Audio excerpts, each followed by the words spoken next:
Students, आज आपण आपल्या सेंटर ऑफ मास आणि कोलिजन ही जी आता एक्झाम झाली आपल्यावाली त्यामधील जे डाउट्स आहेत त्या डाउटचं डिस्कशन घेणार आहोत. So doubt discussion on test 6.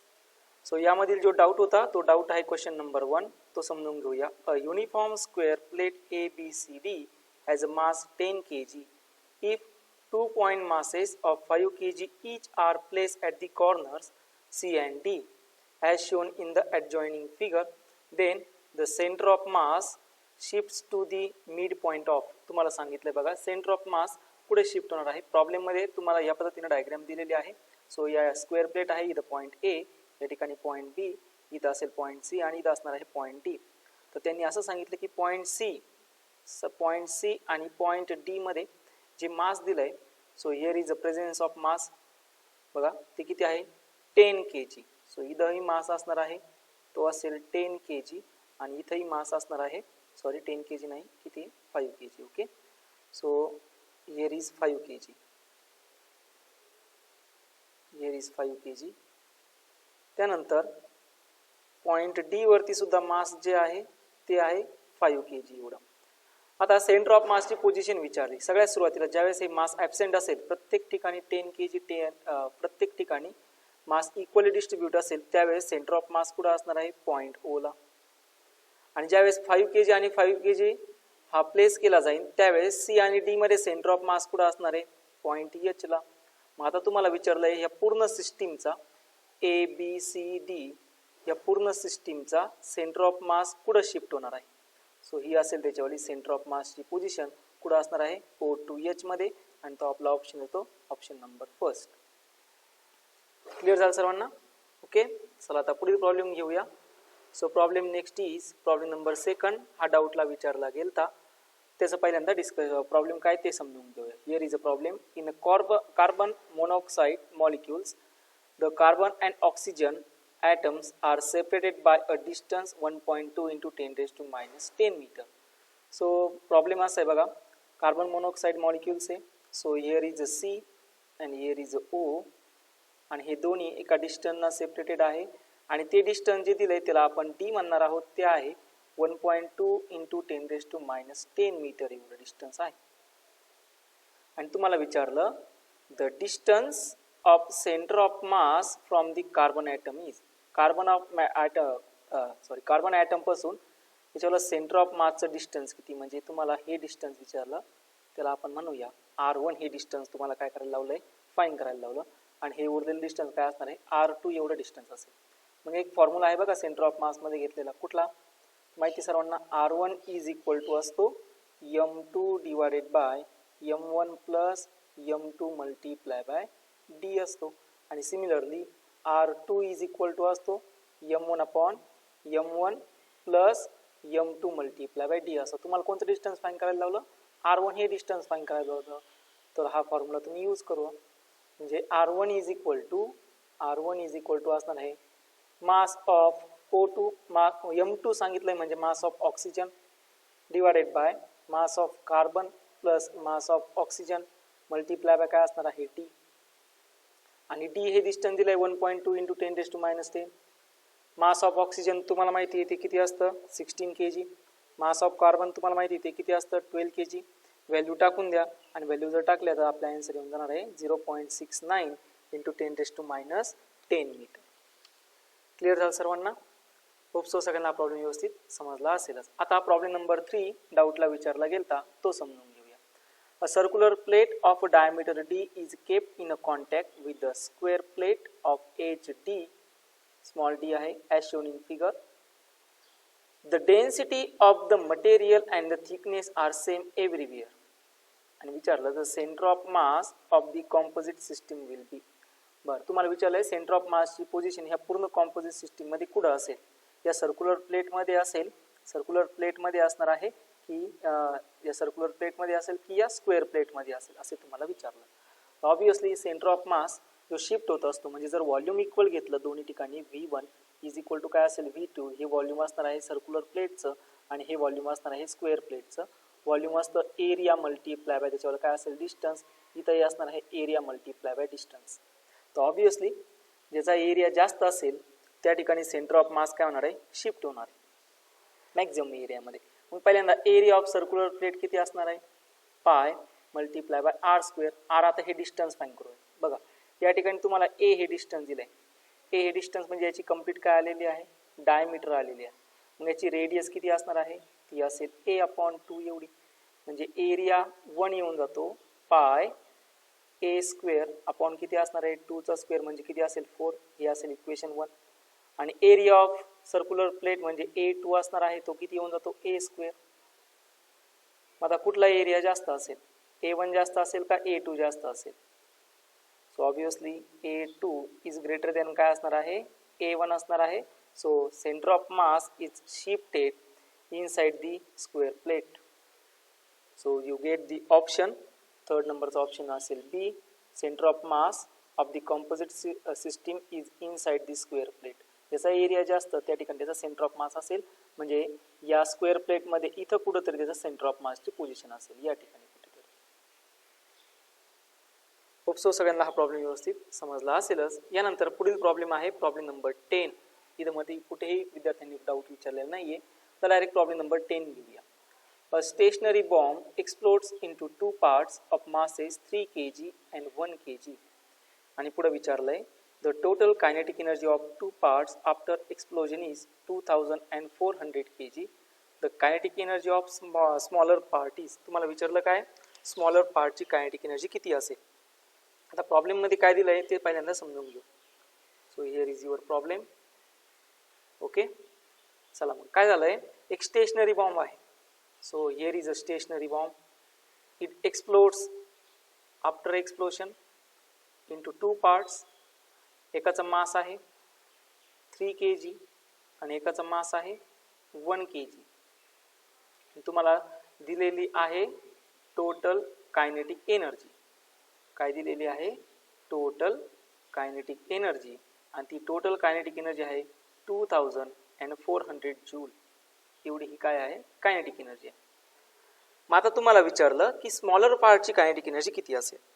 मग स्मॉलर पार्टची कायनेटिक एनर्जी फाइंड करण्यासाठी ज्यावेळेस याचं एक्सप्लोजन होणार आहे त्यावेळेस एक टर्म या ठिकाणी कॉन्झर्व होणार आहे, आणि ती कोणची असते, याचं मोमेंटम कॉन्झर्व होणार आहे.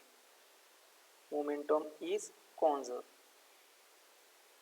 आता जर मोमेंटम कॉन्झर्व होत असेल तर आपल्याला पहिल्यांदा रिलेशन बघावं लागणार आहे. मोमेंटम आणि कायनेटिक एनर्जी मध्ये रिलेशन काय असतं, मोमेंटम असतं, किंवा सिंपल घेतो मी, कायनेटिक एनर्जी असते half of m v square. यावरून मी मोमेंटम मध्ये कन्वर्जन करू शकतो, इथं m v bracket square divided by असणार आहे 2m. So we get the momentum under root 2m multiply by काय असतं, कायनेटिक एनर्जी असते. याला जर मी P1 म्हणलं तर हा येऊन जाणार आहे m1 आणि ही असेल kinetic energy 1. Similarly P2 is equal to असणार आहे root of 2m2 multiply by kinetic energy काय असेल, 2 असेल. आता त्यांनी टोटल कायनेटिक एनर्जी दिली किती आहे, 2400.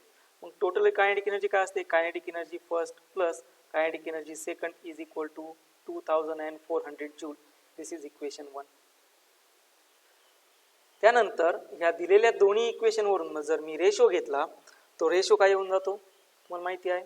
तो रेशो नसेल, मोमेंटम कॉन्झर्व झाले, मोमेंटम कॉन्झर्व झाले that means P1 is equal to काय असणार आहे, P2 असेल.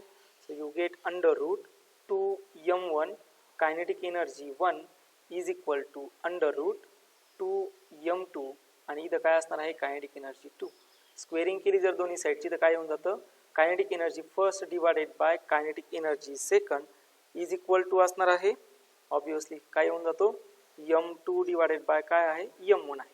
आता m2 ची व्हॅल्यू दिली बरोबर ना. m2 किती आहे, तुम्ही इथलं कुठलाही m2 यूज करू शकता. इंटू 2 पार्ट्स, मास दिलाय 3 kg. सो मी याला म्हणतो this is m2 higher part and m1 is lower part.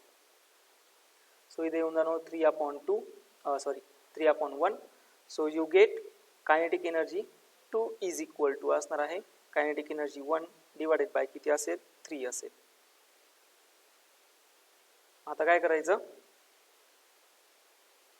He value आपल्या ह्या इक्वेशन मध्ये काय करून देऊ, सबस्टिट्यूट करून देऊ इक्वेशन 1 मध्ये. मग काय होऊन जाणार equation 1, k1 plus k1/3 is equal to 2400 joule. तुम्हाला विचारलंय kinetic energy of smaller part. मग स्मॉलर पार्ट म्हणजे ज्याचं मास स्मॉल असेल ना त्याला म्हणतो मी स्मॉलर पार्ट. आणि त्याची असेल कायनेटिक एनर्जी फर्स्ट, तीच तर तुम्हाला फाईंड करायची. हे येऊन जातं 4k1/3 is equal to 2400 joule. So you get k1 is equal to 2400 multiply by 3/4. याला जर सॉल्व केलं तर ते तुमचं येऊन जातं 1800 जूल एवढं. हे तुमच्यावाला आन्सर असेल. This is your answer B. Hope so सगळ्यांना हा प्रॉब्लेम आता व्यवस्थित समजला असेलच. ठीक आहे, चला आता पुढील प्रॉब्लेम घेऊया. सो यानंतर जो प्रॉब्लेम होता प्रॉब्लेम नंबर 11 हा डाऊटला विचारलेला गेलता. So here is the problem number 11. काय बघा, one projectile moving with velocity v in a space gets burst into two parts, masses in the ratio of 1:3. The smaller part becomes stationary. What is the velocity of other part? तुम्हाला विचारलंय other part ची velocity किती असेल. तर सगळ्यात सुरुवातीला काय झालं बघा, एक प्रोजेक्टाईल होता जो प्रोजेक्ट केला v एवढ्या स्पीडने. फॉर एक्झाम्पल हा एक प्रोजेक्टाईल होता, याचं हे मास असेल कॅपिटल एम. त्यानंतर हा प्रोजेक्ट केला v एवढ्या वेलॉसिटीने आणि हा दोन पार्टमध्ये बस झाला. ओके, दोन पार्टमध्ये बस झाल्यानंतर त्यांनी सांगितलं का त्यांच्या मासेसचा जो रेशो आहे तो किती आहे 1:3. मग मास रेशो 1:3 म्हणजे मी याला असं घेतो m1/m2 इज इक्वल टू किती आहे 1/3. मग यावरून तुम्ही टोटल मास सांगू शकता. टोटल मास किती असणार आहे, obviously m1 plus m2 is equal to किती असणार आहे कॅपिटल M एवढं. बरोबर आहे. मग यावरून तुम्हाला m1 ची व्हॅल्यू भेटेल. m1 इज इक्वल टू किती असेल बघा, m1 इज इक्वल टू असणार आहे m2/3. मग व्हॅल्यू सबस्टिट्यूट करून देऊ. सो इथं येऊन जातो m2/3 plus m2 is equal to किती असणार आहे m. So we get m is equal to किती येऊन जातो 4/3 मल्टिप्लाय बाय काय असेल m2 असेल. याला टोटल मास, कॅपिटल M म्हणजे काय घेतलं होतं टोटल मास. पुढे त्यांनी असं सांगितलं जो स्मॉलर पार्ट बिकम स्टेशनरी. मग जो स्मॉलर पार्ट असेल, फॉर एक्झाम्पल या दोघांपैकी एक कुठला तरी स्मॉलर पार्ट असेल आणि त्याची वेलॉसिटी काय झाली 0 झाली आणि हा काहीतरी वेलॉसिटीना मूव्ह होतोय. मग या ठिकाणी सिंपल यूज करणार कॉन्झर्वेशन ऑफ लिनियर मोमेंटम, म्हणजेच momentum of body first. So m multiply by v is equal to, इथं म्हणतो मी याला दिस इज m1 और दिस इज m2. सो असेल m1 v प्राइम प्लस किंवा याला v1 प्राइम म्हणतो आणि त्यानंतर m2 v2 प्राइम असेल. ऑब्विसली v1 प्राइम तर 0 झाला आणि m2 v2 प्राइम तुम्हाला फाइंड करायचा. सो इथं असेल m मल्टिप्लाय बाय v. आता ह्या कॅपिटल M ची व्हॅल्यू तर माहीत केली आपण, ती टाकून देऊया. सो इथं असेल 4/3 m2 multiply by v is equal to असणार आहे m2 multiply by v2 prime. m2 and m2 get cancel. So v2 prime is equal to आलं 4/3 मल्टिप्लाय बाय v. असा जो ऑप्शन असणार आहे ते तुमच्यावाला आन्सर असेल. सो असा ऑप्शन कुठे आहे, option C is your correct answer. Clear झालं सर्वांना. होप सो सगळ्यांना हा प्रॉब्लेम व्यवस्थित समजला असेलच असं कन्सिडर करतो आणि या पुढील प्रॉब्लेमला चालतो. सो प्रॉब्लेम नेक्स्ट इज, बघा आता प्रॉब्लेम नेक्स्ट काय आहे. सो नेक्स्ट प्रॉब्लेम आहे प्रॉब्लेम नंबर 12. प्रॉब्लेम नंबर 12 असा आहे बघा, a shell of mass m moving with velocity v0 and collide with the wedge of mass capital M just above the point A. So या ठिकाणी एक bullet असेल किंवा shell असेल, तो किती वेलॉसिटीने चालला आहे v0 एवढ्या वेलॉसिटीने आणि त्याचं मास आहे m एवढं आणि तो ह्या वेज वरती कोलाइड झाला just above the point A. या ठिकाणी just above the point A here is. पुढे काय बघा, ॲज शोन इन फिगर दिलेलंच आहे. As a consequence wedge part to move towards left and the shell return with the velocity in XY plane. ठीक आहे, त्यानंतर हा वेज पार्ट इकडं मूव्ह होतोय बरोबर आणि त्यानंतर जी बुलेट आहे ती XY प्लेन मध्ये रिटर्न झाली आणि विचारलं conservation of linear momentum can be applied for. Okay, so conservation of linear momentum कुठल्या सिस्टीम मध्ये ऍप्लिकेबल होणार आहे ते त्यांनी विचारलं. बघा ऑप्शन आहे system m plus capital M along any direction. दुसरा आहे m plus capital M along vertical, m plus capital M along horizontal, none of this. तर पहिल्यांदा काय होऊन जातं बघा, फायनल मोमेंटम जे असणार आहे, फायनल मोमेंटम हे पूर्ण सिस्टीमचं असेल m प्लस कॅपिटल M एवढं आणि त्याची जी डायरेक्शन असणार आहे ऑब्विसली ती डायरेक्शन व्हर्टिकल असेल का? नाही. कुठल्या डायरेक्शन असेल का? नाही. का बरं? तर जी शेल आहे ती XY प्लेन मध्ये मूव्ह होते. That means their motion is horizontal. एकदम असा सिंपलचा क्वेश्चन होता. म्हणजे ही पूर्ण सिस्टीम कुठं मूव्ह होणार आहे? ऑब्विसली हॉरिझॉन्टलला मूव्ह होणार आहे. So you get the option C is your correct answer. तुम्हाला प्रॉब्लेम जरी डिफिकल्ट वाटत असला पण फक्त तुम्हाला साधं सिंपल लॉजिक लावायचं होतं की XY प्लेन आहे, असं XY प्लेन आहे, हे का असं एक्स आणि इकडे Y प्लेन आहे. जर बुलेट येऊन याला स्ट्राईक होते त्यानंतर ती रिटर्न जरी जात असली तर त्याचं मोशन कुठे आहे? XY प्लेन मध्ये. XY प्लेन मध्ये म्हणजे ही जी वेज असेल, बरोबर आहे, याचा मास कॅपिटल एम असेल, याचा मास स्मॉल एम असेल, दोन्ही फायनल ऍड होऊन जातात आणि ते both are moving with the velocity v along the horizontal direction.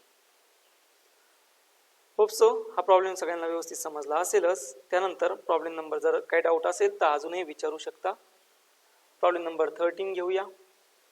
So 13 is in a two block system an initial velocity v0 with respect to ground is given to block A. बर, problem मध्ये काय सांगितलंय ते पहिल्यांदा समजून घेऊ. बघूया. To block system आहे. इनिशियल वेलोसिटी आहे ब्लॉक ए ला दिलेली v0, म्हणजे ए आणि बी मध्ये फ्रिक्शन डेव्हलप होणार आहे, ते इकडे असेल, तो असणार आहे फ्रिक्शनल फोर्स. त्यानंतर बी आणि सरफेस मध्ये फ्रिक्शन डेव्हलप होणार आहे आणि तो असेल इकडे फॉरवर्ड डायरेक्शनला. म्हणजे ए मध्ये प्रोड्यूस झालेलं फ्रिक्शन असेल बॅकवर्डला, बी आणि सरफेस मध्ये प्रोड्यूस झालेलं फ्रिक्शन असणार आहे फॉरवर्डला. जर नेट फ्रिक्शनल फोर्स घेतला तर नेट फ्रिक्शनल फोर्स येऊन जातो F0 minus F0. So you get net frictional force is 0. मग ज्यावेळेस नेट फ्रिक्शनल फोर्स इज 0 असेल so linear momentum is conserve होऊन जाणार. According to Newton's second law, if net frictional force is 0 then linear momentum or their momentum is conserve. Momentum conserve याचा अर्थ काय?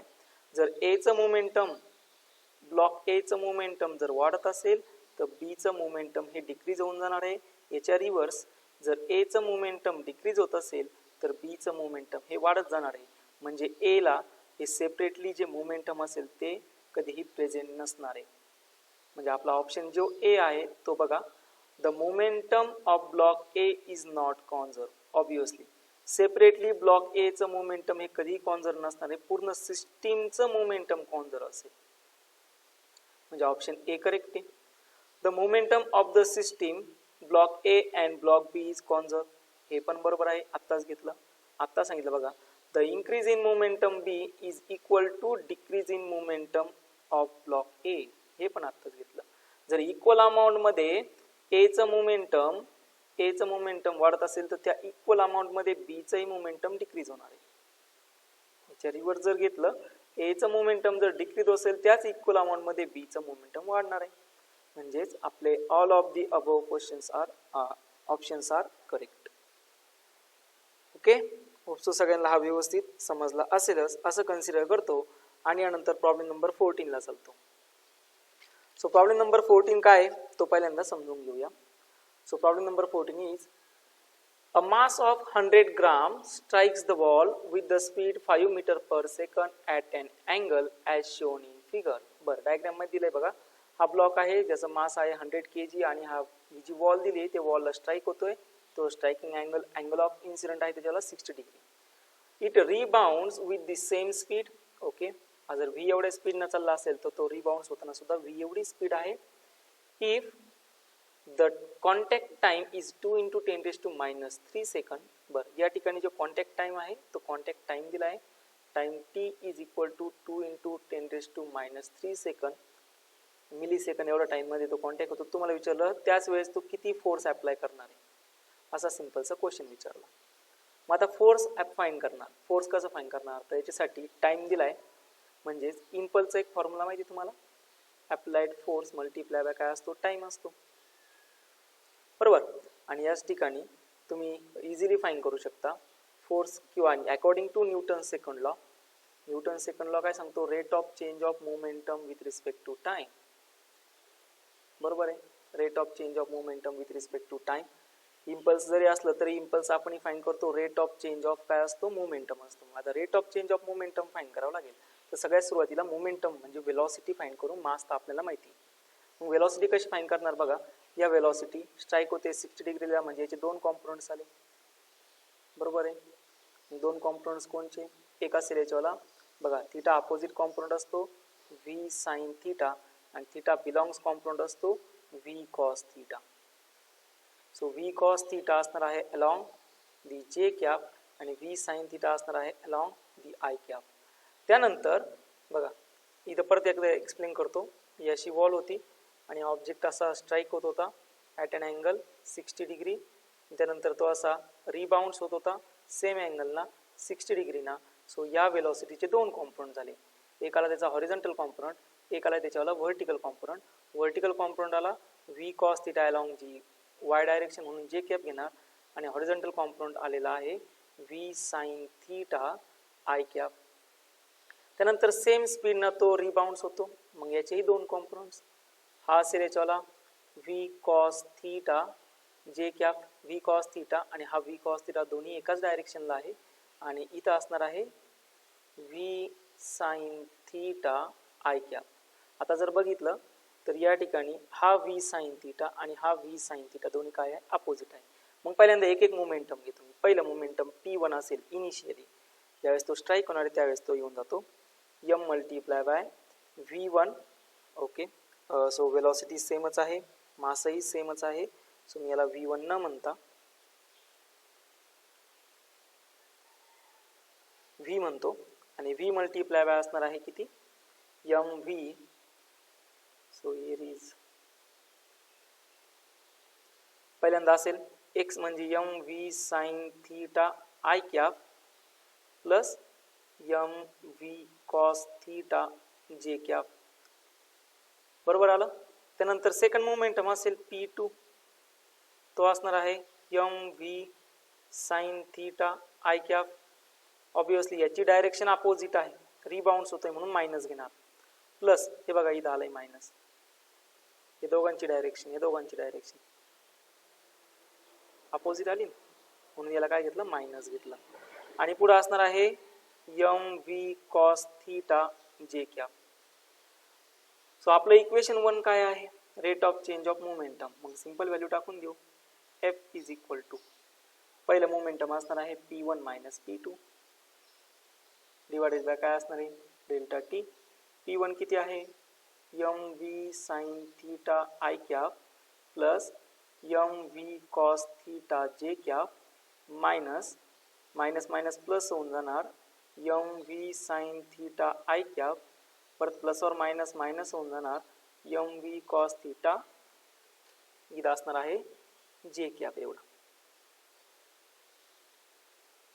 इथं असेल किती जे कॅप. मग आता कोण कॅन्सल होऊन जातं, mv कॉस थिटा आणि mv कॉस थिटा कॅन्सल होऊन जातो, डिवाइडेड बाय असणार आहे time. So you get F is equal to 2mv sine theta divided by किती असणार आहे टाइम t. आता मास किती दिलाय 100 ग्राम दिलाय, म्हणजे 2 मल्टिप्लाय बाय 0.1 kg. वेलॉसिटी दिली का 5 मीटर दिली. त्यानंतर साइन किती असणार आहे 60 डिवाइडेड बाय जो टायमिंग दिला आहे तो आहे 2 × 10⁻³ आणि साइन 60 म्हणजे किती असतो √3/2. 2 आणि 2 काय झाले कॅन्सल झाले.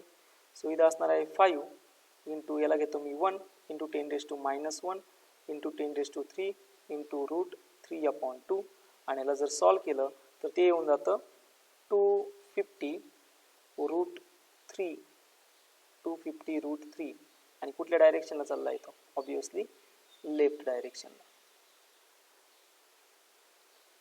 मग असा जो ऑप्शन असणार आहे तो येऊन जातो आपला 14चा ऑप्शन.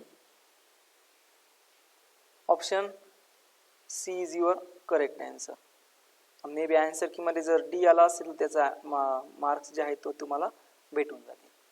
आता बऱ्याच विद्यार्थ्यांचा इथं क्वेश्चन असेल की 250 √3 हा राईटवर येऊ शकतो आणि लेफ्टवर येऊ शकतो, हे कसं समजलं. बघा जे मोमेंटम घेतलं मी ते काय घेतलं P1 minus P2. Obviously rate of change of momentum असतं P2 minus P1 upon delta T. P2 minus P1 जर असेल तर हा मायनस येऊन जाणार, हाही मायनस येऊन जाणार, त्यानंतर दोन्ही कॅन्सल होऊन जातात. मायनस मायनस इथं असतो 2 म्हणजे फोर्स येऊन जाताना किती येऊन जातो मायनस येऊन जातो. आणि फोर्स जर मायनस आला तर मायनस साईन काय इंडिकेट करतं, तर जी डायरेक्शन आहे फोर्सची ती कुठं असणार आहे लेफ्टवरला. ओके. सो याच्या व्यतिरिक्त जर ह्या प्रॉब्लेममध्ये काय अडचण असेल तर तुम्ही सांगू शकता, पण याचा जे आन्सर कीमध्ये जर ऑप्शन डी असेल तर याचे मार्क्स तुम्हाला भेटून जातील. ठीक आहे. चला आता त्यानंतर आहे पुढील प्रॉब्लेम नंबर 15 डाऊटला विचारला गेला आहे. Unidirectional force F varying with time t as shown in figure acts on the body initially at rest for a short time duration 2t. Then the velocity required by the body is. तुम्हाला विचारलं velocity required by the body किती असेल. बघा हा graph जर बघितला तर at time 2t मध्ये इनिशियली स्टार्ट झाल्यानंतर ॲट टाइम 2t ला तो परत रेस्ट पोझिशनला येऊन जातोय. आणि तुम्हाला विचारलं ज्यावेळेस तो 2t ला असेल त्यावेळेस त्याची वेलॉसिटी किती असेल, म्हणजे या बॉडीनं पूर्ण किती वेलॉसिटी ॲक्वायर केली. तर आता ऑब्विसली सिंपल तुम्ही घेणार impulse is equal to force multiply by time. Impulse म्हणजे असतो rate of change of momentum is equal to आला force multiply by time. Rate of change of momentum म्हणजे v2 मायनस काय असणार आहे v1 is equal to f multiply by t. आता f multiply by t इथं आहे f versus T, म्हणजे याचा वाला एरिया तुम्हाला घ्यायचा आहे.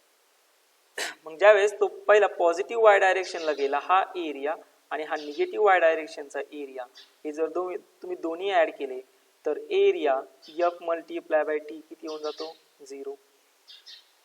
मग area f multiply by T जर 0 येत असेल तर त्या बॉडीनं किती वेलॉसिटी ॲक्वायर केली, म्हणजेच थोडक्यात काय झालं याचं मोमेंटम किती आलं 0 आलं. का 0 आलं तर एरिया 0 आला म्हणून मोमेंटम काय आलं 0 आलं. आणि मोमेंटम जर 0 आलं तर वेलॉसिटी सुद्धा काय होऊन जाणार आहे 0 येऊन जाणार आहे. म्हणजे त्या ऑब्जेक्टनी किती वेलॉसिटी ॲक्वायर केली बाय द बॉडी इज 0. कारण की जेवढ्या वेलॉसिटीने तो वरती गेला आहे तेवढ्या सेम वेलॉसिटीने तो खाली सुद्धा आला आहे. बरोबर आहे. समजा इथं पुढे जर वेलॉसिटी डिफरन्स असता तर हा पॉईंट 2 ला येऊन रेस्ट झालेला नसता. So because of that velocity is 0. या प्रकारचे प्रॉब्लेम असतात तुम्हाला एक्झाम मध्ये. त्यामुळे काय दिलंय यापेक्षा सिंपल लॉजिक वापरा, प्रॉब्लेम मध्ये समजून घ्या. तुम्हाला बेसिक यायला पाहिजे. इम्पल्सिव्ह फोर्स काय असतो, इम्पल्सिव्ह फोर्स कोणाला रिप्रेझेंट करतो, मोमेंटमला. मोमेंटम मध्ये काय असतं वेलॉसिटी.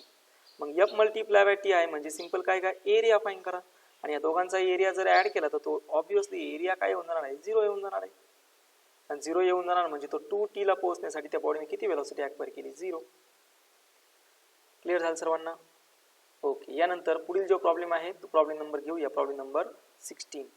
सो या ठिकाणी आहे प्रॉब्लेम नंबर 16. तो आता डाऊटला घेऊया. So in problem 16 is an open railroad car of mass capital M is moving with initial velocity v0 on a straight horizontal frictionless track. It suddenly starts raining at a time t is equal to 0. The raindrops fall vertically with the velocity v and add of mass mu kg per second of water. आणि विचारले determine the velocity of car after t second is. So problem मध्ये तुम्हाला त्या कारची velocity विचारली आहे after t second नंतर, ज्यावेळेस त्या कारमध्ये mu of k g per second एवढ्या अमाऊंटमध्ये वॉटर काय झालं असेल फिल झालं असेल. मग आता कसं घेणार, चला मग आता हा प्रॉब्लेम आपण इथं सॉल्व्ह करायला घेऊया. सो प्रॉब्लेम इज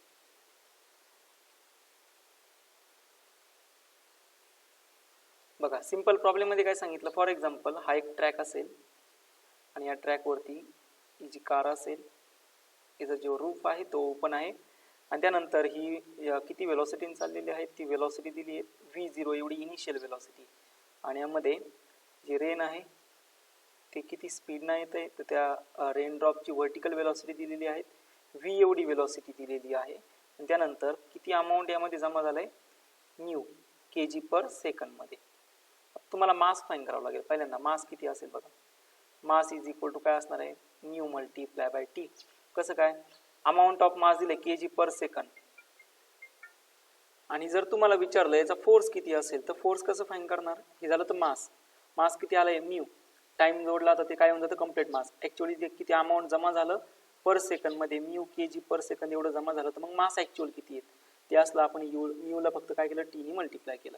मग आता फोर्स असेल, फोर्स इज इक्वल टू असतो mass multiply by acceleration. So F is equal to mass किती आहे mu multiply by t. Acceleration किती असतं व्हेलॉसिटी अपॉन टाइम. टी आणि टी काय झाला कॅन्सल झाला म्हणजे फोर्स किती होऊन जातो एफ इज इक्वल टू असतो न्यू मल्टीप्लाय बाय किती होऊन जाणार आहे व्ही एवढा. हा एवढा फोर्स असेल. मग ऑब्विसली जे फोर्स असतं ते असतं rate of change of momentum upon time is equal to येऊन जातो न्यू मल्टीप्लाय बाय व्ही. आता राहतो प्रश्न या वेलॉसिटीचा. ही जी वेलॉसिटी आहे ही रेन ड्रॉपची आहे आणि ती खाली येते आणि वेलॉसिटी ऑफ कार किती चालली आहे हॉरिझॉन्टलला आणि रेन ड्रॉप असं खाली येते म्हणजे दोन्ही वेलॉसिटी कशा झाल्या अपोजिट झाल्या. ही व्हर्टिकली डाऊनवर्ड आहे ही व्हर्टिकली डाऊनवर्ड आहे. सो डाऊनवर्ड म्हणजे काय घेतो आपण निगेटिव्ह घेतो. सो ते येऊन जातं minus nu multiply by V. D P upon d T. P म्हणजे काय असतो rate of change of momentum म्हणजे मास मल्टीप्लाय बाय वेलॉसिटी. वेलॉसिटी कोणाची असणार आहे कारची वेलॉसिटी असेल. सो ते किती येऊन जातं बघा mass of the system multiply by d v upon d t is equal to minus nu multiply by v. आता राहिला प्रश्न मास ऑफ द सिस्टीमचा. मास ऑफ द सिस्टीम किती असेल बघा पहिल्यांदा असणार आहे मास ऑफ द कार ते किती आहे कॅपिटल एम एवढं आणि त्यानंतर किती अमाऊंट ऑफ फ्लुइड त्यामध्ये जमा झालाय ते असणार आहे म्हणजे mass of the rain drop ते असणार आहे म्यू मल्टीप्लाय बाय किती होऊन जातं और मास ऑफ द काय असेल वॉटर असेल म्यू मल्टीप्लाय बाय किती असणार आहे टी असणार आहे. म्हणजेच आता हे जे इक्वेशन असेल ते इक्वेशन आपण असं नोट डाऊन करू शकतो capital M plus mu multiply by t d v upon d t is equal to असणार आहे minus nu multiply by v. आणि याला जर रिअरेंज केलं तर ते रिअरेंज करून कसं इक्वेशन येतं बघा. सो इथं येऊन जातं मायनस वन अपॉन न्यू मी फक्त व्हेरिएबल सेपरेबल मेथड म्हणतो याला आपण व्हेरिएबल मी काय केलं फक्त सेपरेट केले डी व्ही अपॉन इथं असणार आहे स्मॉल व्ही. ओके हा काय असेल कॅपिटल व्ही आणि हा असणार आहे स्मॉल व्ही.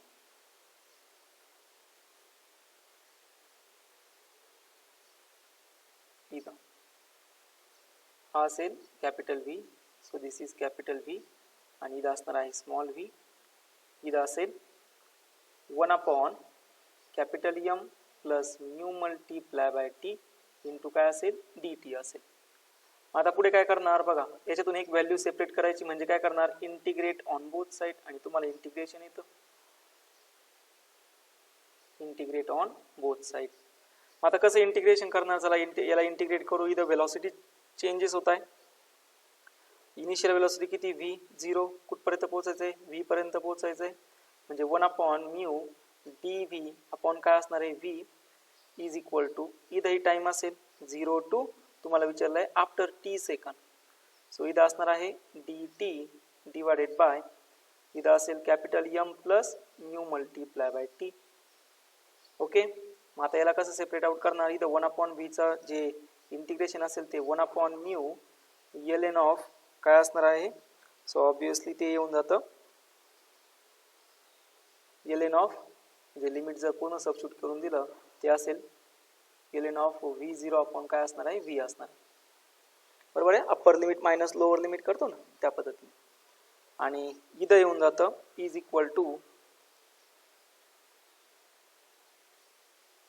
हे जर सॉल्व केलं हे सॉल्व करायचं तुम्हाला जमतं.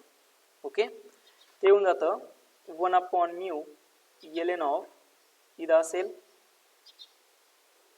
M plus mu multiply by t divided by असणार आहे कॅपिटल एम. ओके ठीक. आता यामध्ये काय कॅन्सल होतं वन अपॉन म्यू कॅन्सल होऊन जातो एल एन कॅन्सल होऊन जातो आणि तुम्हाला विचारलं फायनल वेलॉसिटी किती तर ती वेलॉसिटी येऊन जाते v is equal to m multiply by v 0 divided by असणार आहे m plus mu multiply by t एवढी. आणि हे जे आन्सर असेल ते फायनल तुमच्यावाला answer. So here is you get option C is your correct answer. बघा मी काहीच केलेलं नाही फक्त काय केलं जे मास होतं त्याची व्हॅल्यू मी सबस्टिट्यूट केली. त्यानंतर फोर्सचा फॉर्म्युला सबस्टिट्यूट केला. Force is equal to rate of change of momentum असतो. त्यानंतर मास सिस्टीमचं मास पूर्ण सबस्टिट्यूट केलं आणि याला फक्त एकदा इंटिग्रेट केलं. जर तुम्ही मेन्स प्लस ॲडव्हान्सची तयारी करत असाल तर तुम्हाला हे इंटिग्रेशन यायलाच पाहिजे. ओके आणि ऑलरेडी मे बी तुमचं मॅथमॅटिक्समध्ये इंटिग्रेशन झालंय, बऱ्या प्रकारे झालं असेल. ठीक आहे, ओके. चला आता यानंतरचा पुढील प्रॉब्लेम आहे प्रॉब्लेम नंबर 17. हा जो डाऊटला विचारला आहे तर तो प्रॉब्लेम आपण या ठिकाणी सॉल्व्ह करायला घेऊया. So here is a problem number 17. अगोदर मी याला क्लीन करतो. ओके, ठीक. जर याच्या व्यतिरिक्त जर कोणाला याच्यामधलं इंटिग्रेशन येत नसेल तर त्यांनी मला पर्सनली टाका, मी त्याला ती इंटिग्रेशन सॉल्व्ह करून देईन. ओके, होप सो आता हा प्रॉब्लेम तुमचा क्लिअर झाला असेलच. त्यानंतर प्रॉब्लेम नंबर 17 कडे जाऊया. So here is a problem number 17. A bullet of mass small m moving with velocity v is fired into a block of mass capital M and stick to it. The final velocity of the system is equal to. So या प्रकारचे problem आपण बऱ्याच वेळेस घेतलेले आहे. काय झालं या प्रॉब्लेम मध्ये बघा. So here is a one bullet. ठीक आहे, या बुलेटचं जे मास आहे ते आहे स्मॉल एम एवढं आणि याची जी वेलॉसिटी आहे ती आहे स्मॉल व्ही एवढी. त्यानंतर हा असा ब्लॉक असेल, ब्लॉकचं मास आहे कॅपिटल एम एवढं आणि याच्यावरील इनिशियल वेलॉसिटी जी असेल त्याला मी यू म्हणतो, ती असणार आहे 0. आफ्टर कोलिजन, कोलिजन नंतर त्यांनी असं सांगितलं bullet it will be stick inside the block which having the mass m. याचा मास आहे कॅपिटल एम आणि याला जी वेलॉसिटी भेटणार आहे ती असेल व्ही प्राईम. सो ऑब्विसली या ठिकाणी जे यूज करणार आहे ते म्हणजे कॉन्झर्वेशन ऑफ काय वापरतो आपण या ठिकाणी linear momentum. So simple conservation of linear momentum वापरा. म्हणजे initial momentum is equal to काय असणार आहे फायनल मोमेंटम. मग इनिशियली बुलेटची velocity momentum of bullet plus momentum of block is equal to momentum of काय असेल सिस्टीम असेल. म्हणजे mass of bullet multiply by काय असणार आहे वेलॉसिटी स्मॉल व्ही. त्यानंतर मास ऑफ ब्लॉक आणि याची वेलॉसिटी इनिशियल वेलॉसिटी किती आहे 0. तर मास ऑफ सिस्टीम किती असेल या दोघांचे ॲडिशन म्हणजे capital M plus small m आणि मल्टिप्लाय बाय काय असेल व्ही प्राईम. आणि तुम्हाला विचारलं व्ही प्राईम किती होऊन जातं ते व्ही प्राईम असेल m multiply by v divided by येऊन जातो capital M plus small m एवढा. आणि हे असेल तुमच्यावाला फायनल आन्सर.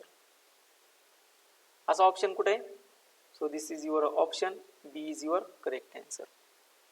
ओके, सोपा प्रॉब्लेम होता. चला यानंतर पुढील प्रॉब्लेम घेऊया. Problem next is a body of mass small m moving with velocity v collide head on with another body of mass 2m which is initially at rest. The ratio of kinetic energy colliding body before and after collision will be. तुम्हाला विचारलंय kinetic energy of body colliding body before and after collision is. त्यामध्ये A आणि बी मध्ये तुम्हाला ह्या वेलॉसिटीज दिल्या आहे, body ए ची वेलॉसिटी आणि बॉडी बी ची वेलॉसिटी. पण जनरल तुम्ही यापैकी कुठलाही जरी एक घेतलं तरी त्याचा रेशो काय होऊन जातो सारखाच येऊन जातो. मग चला आता वन बाय वन आपण या ठिकाणी सॉल्व्ह करूया. सो यामध्ये दोन बॉडीज आहे.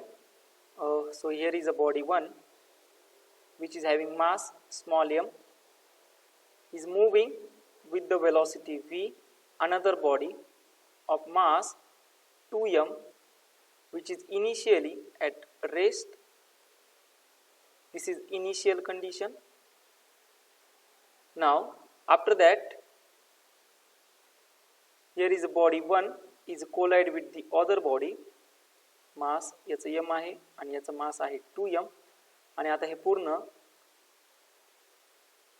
व्ही प्राईम एवढ्या वेलॉसिटीनं मूव्ह होत आहे. तर पहिल्यांदा त्यांनी सांगितलं initially body A is velocity 0 and body B is velocity 25. म्हणजे इनिशियली आफ्टर कोलिजन नंतर याची जी वेलॉसिटी आहे v1 किती आहे 0 आहे आणि v2 प्राईम तुम्हाला तो दिला आहे तो आहे 25. तर आपण या ठिकाणी काय करूया, हा v2 प्राईम आहे तो आता आपल्याला बिफोर कोलिजनचा पकडूया. तो आता सध्या माहित नाही असं कन्सिडर करू. आणि v1 प्राईम आहे तो माहिती आपल्याला किती आहे 0. आणि यानंतर इनिशियली वेलॉसिटी किती आहे v एवढी आणि तुम्हाला विचारलं v2 prime divided by v हा रेशो किती असेल. v2 prime it is the before collision and v1 prime it is the after collision. आता सिच्युएशन कशी आहे ते समजून घेऊ. तर पहिल्यांदा कॉन्झर्वेशन ऑफ लिनियर मोमेंटम जर वापरलं तर या बिफोर आणि आफ्टर कोलिजन मध्ये आपल्याला काही वेलॉसिटीचे रिलेशन आले माहिती सर्वांना. ते v1 प्राईम इथं नोट डाऊन करून येतो बघा, हे तुमच्या लक्षात असतील. m1 minus m2 divided by m1 plus m2 multiply by काय असणार आहे v1 प्लस इथं असणार आहे 2m2 डिवायडेड बाय काय आहे m1 plus m2 multiply by किती असेल v2 हे घेतलंय आपण. त्यानंतर similarly v2 prime is equal to तो येऊन जातो m2 minus m1 divided bye असतो m1 plus m2 multiply by किती येऊन जातो v2 into 2m1 divided by असतो m1 plus m2 multiply by काय असेल v1 असेल. हे दोन्ही इक्वेशन आपण थेअरीमध्ये घेतले. तर यामध्ये त्यांनी असं सांगितलं की v1 ही वेलॉसिटी आफ्टर कोलिजन नंतर 0 आहे. बरोबर आहे. मग v1 ही v1 वेलॉसिटी जर 0 असेल तर आपल्याला विचारलं v2 प्राइम किती असेल म्हणजे इक्वेशन यूज करता येणार नाही. v2 प्राइमचं इक्वेशन आपल्याला या ठिकाणी यूज करायचं. मग यामध्ये वेलॉसिटी कोणची 0 आहे v1 0 आहे इनिशियली. बघा दिसते ना या ठिकाणी इनिशियल वेलॉसिटी v1 किती आहे 0. सिच्युएशन पण दिले तुम्हाला हे ए बी सी ऑप्शन दिलेत ना यामध्ये हा v1 इज इक्वल टू 0. मग v1 इज इक्वल टू जर 0 असेल तर व्हॅल्यू सबस्टिट्यूट करून देऊ. मग v1 इज इक्वल टू जर 0 सबस्टिट्यूट केला तर यामध्ये ही टर्म होऊन जाते 0. म्हणजे आता टर्म राहणार आहे फक्त v2 prime is equal to m2 minus m1 divided by m1 plus m2 multiply by किती असेल v2 त्याला म्हणतो मी ठीक आहे v2 म्हणूया. v2 प्राइमच्या घेतलाच आपण तर याला म्हणतो मी v2. आता व्हॅल्यू फक्त सबस्टिट्यूट करून देऊया. व्हॅल्यू सबस्टिट्यूट करून दिल्या तर काय येऊन जातं बघा v2 प्राइम m2 आहे 2m minus m divided by m plus किती असणार आहे 2m मल्टिप्लाय आहेत v. सो हे येऊन जातं v2 prime is equal to m upon असणार आहे 3m multiply by v get cancel. So v2 prime is equal to असणार आहे v अपॉन 3 म्हणजेच तुम्हाला फायनल वेलॉसिटी रेशो हा फायनल डिवायडेड बाय इनिशियल वेलॉसिटीचा रेशो भेटला किती आला 1/3. आणि कायनेटिक एनर्जीचा रेशो विचारला. मग kinetic energy second divided by kinetic energy first म्हणजे तो असतो half of m mass and mass get cancel तो असणार आहे v2 prime square divided bye v square. बरोबर आहे. आणि या ठिकाणी फायनल डिवायडेड बाय इनिशियल आला म्हणजे तो असणार आहे 1/9. पण या ठिकाणी तुम्हाला काय विचारलंय जो रेशो विचारला तो बिफोर आणि आफ्टर कोलिजनचा विचारला. आपला जो रेशो आलाय तो kinetic energy after divided by kinetic energy before आलाय 1/9. तुम्हाला विचारलंय बिफोर डिवायडेड बाय आफ्टर म्हणजे रिव्हर्स करा म्हणजे kinetic energy before divided by kinetic energy after येऊन जातो 9/1. सो युअर रेशो इज 9:1 आणि असा ऑप्शन कुठे आहे option D is your correct answer. फक्त एकदम इझी होतं बघा हे दोन जे फॉर्म्युले आहेत त्याच्याबरोबरच तुम्हाला तेच वापरून फक्त तुम्हाला काय करायचे ते प्रॉब्लेम सॉल्व्ह करायचे होते. होप सो सगळ्यांना हा प्रॉब्लेम व्यवस्थित समजला असेलच. यानंतर प्रॉब्लेम नंबर 19 आपण डाऊटला घेऊया. So here is the problem number 19. A steel ball strike a steel plate at an angle theta with the vertical. If the coefficient of restitution is E, the angle at which the rebound will take place is. बरं आता हा problem काय आहे ते पहिल्यांदा समजून घेऊ. तर या प्रॉब्लेम मध्ये एक स्टील बॉल आहे. So here is a steel ball आणि या ठिकाणी एक अशी स्टील प्लेट असेल आणि हा काय करतोय स्ट्राइक करतोय त्या स्टील प्लेटला. त्यानंतर जो अँगल आहे विथ द व्हर्टिकल तिने सांगितलं बघा ही strike at an angle theta with the vertical. Okay असा तो स्ट्राइक केला. आफ्टर कोलिजन नंतर तो असा इकडे जाणार आहे. त्याची वेलॉसिटी असेल v एवढी. त्यानंतर त्याचे दोन कॉम्पोनंट्स येऊन जातील. इथं अँगल थिटा असेल. हा जो कॉम्पोनंट असणार आहे तो असेल final velocity v cos theta आणि हा जो कॉम्पोनंट असणार आहे तो असेल त्याच्यावाला v साइन थिटा एवढा. हा झाला केव्हा व्हेरी गुड कधी असणार आहे हा आफ्टर कोलिजन नंतर. आणि आफ्टर कोलिजन नंतर एवढंच होणार आहे का तर त्यांनी टर्म सांगितलं बघा जे कोलिजन आहे ते कोलिजन परफेक्टली इलास्टिक नाही आहे. So in that case there is a presence of coefficient of restitution म्हणजे काही अमाऊंट ऑफ वेलॉसिटी इथं लॉस होणार आहे. ज्यावेळेस फायनल सिच्युएशन असेल त्यावेळेस फायनल सिच्युएशनमध्ये ही त्याची असणार आहे हॉरिझॉन्टल वेलॉसिटी. त्यानंतर हा व्ही प्राईम एवढ्या लॉस इन वेलॉसिटीने जाणार आहे. इकडं असेल अँगल थीटा आणि यानंतर कोएफिशियंट ऑफ रेस्टिट्यूशन म्हणजे व्हर्टिकल जी वेलॉसिटी असेल या ठिकाणची व्हर्टिकल वेलॉसिटी बिलॉंग्स कॉम्पोनंट येऊन जातो ई व्ही कॉस थीटा आणि अपोजिट कॉम्पोनंट येऊन जाणार आहे E V sine theta. So इथं असणार आहे ई व्ही मल्टिप्लाय बाय किती असेल कॉस थीटा. ही ॲक्च्युअल सिच्युएशन असणार आहे, ही ॲक्च्युअल सिच्युएशन. मग आता या सिच्युएशनमध्ये फक्त व्ही प्राईम या वेलॉसिटीचा स्लोप घ्या. मग स्लोप म्हणजे किती येऊन जातो tan theta is equal to y upon x, म्हणजेच तो येऊन जाणार आहे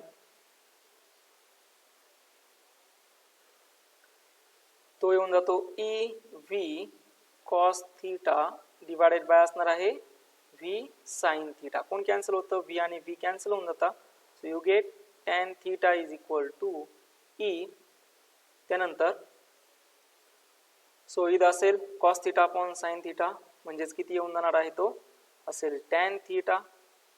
so you get the your answer theta is equal to tan inverse of e upon किती असणार आहे tan थीटा. हे तुमच्यावाला फायनल आन्सर असेल. Theta is equal to tan inverse of e upon tan theta. So you get the option D.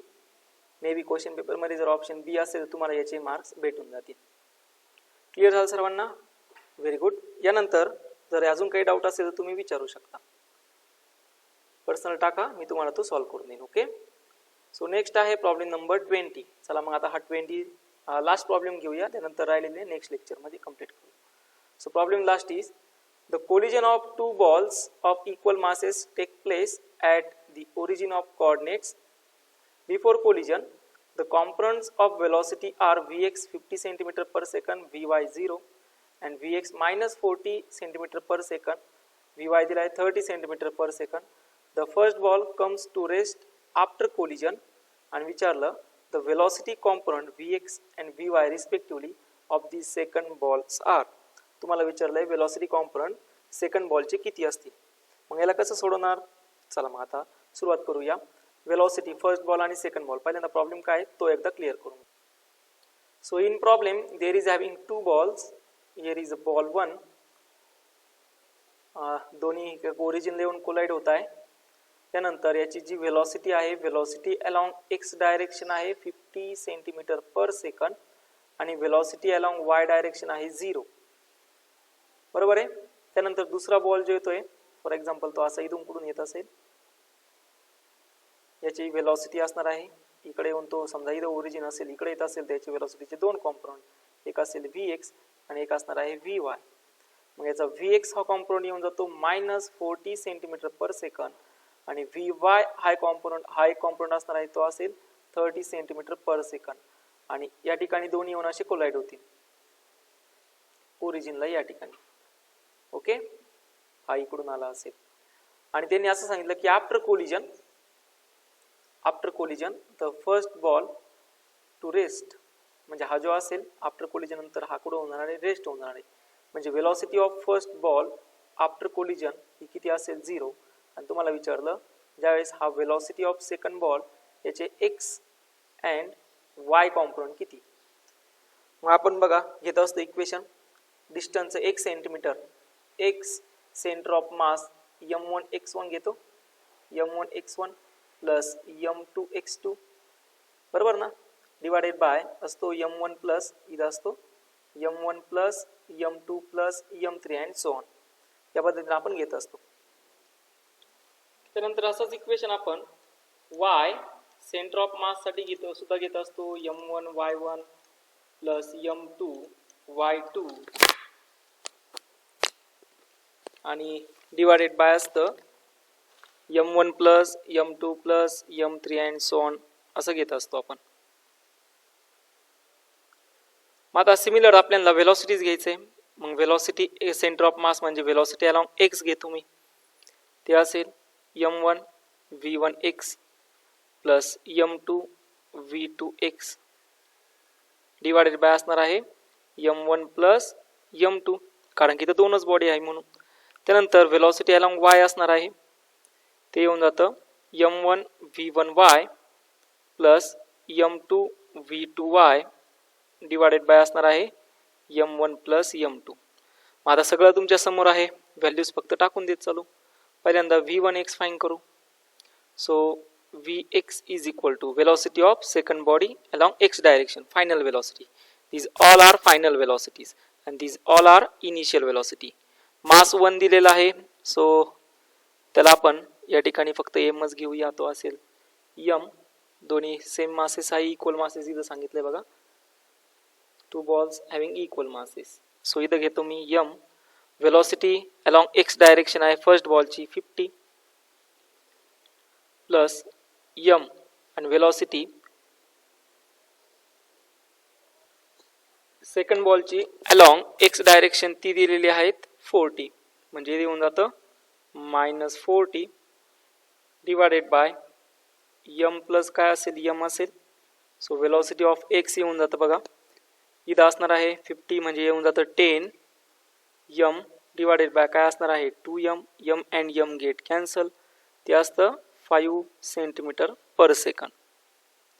म्हणजे velocity along x direction आली आहे त्या सेकंड बॉलची 5 सेंटीमीटर पर सेकंड. आता velocity along y direction find करूया. किती येऊन जाते चला सांगा. इथं असेल m. वेलोसिटी पहिल्या बॉलची अलॉंग y डायरेक्शन किती होती 0 प्लस इथं असणार आहे m. सेकंड बॉलची अलॉंग y डायरेक्शन होती 30 डिवायडेड बाय असणार आहे 2m.